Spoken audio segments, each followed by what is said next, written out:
Moabot sa 13 million pesos ang danyos nga gibilin sa init nga panahon sa sektor sa agrikultura sa Cebu City. Ang report ni Alan Domingo.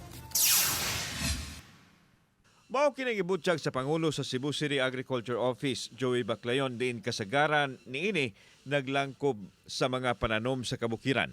Sama na lang niining nahitabo kaniadto dito sa barangay Paril, din nangalata ang maabot sa umahan kay wa na mahalin.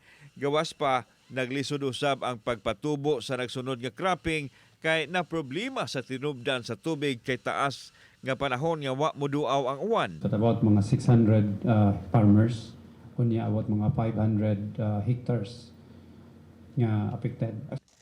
Aron matabangan ang mga apektadong mag-uuma, gikinahanglan hatagan sa LGU og tag 5,000 pesos isip tabang ang mga apektadong mga mag-uuma. Padayon ang pagpangandam sa Cebu City sa nagkagrabing epekto sa init sa panahon, labi na nga kumpirmadong adunay masinati nga strong El Nino. Base usab kini sa gipagawas nga data sa Pag-asa, busa karon pa lang gisugyot nini ang hugot nga preparasyon o mga lakang aron ma-mitigate ang epekto sa El Nino. We have already a template.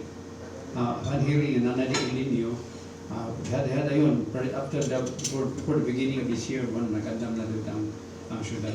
So, dapat na ay mga itong magpagabuhaton, and then with the right decision and timely na issuance ng mga warning sa Pag-asa, ato ni mamitigate ang hopefully ang impact ng El Nino.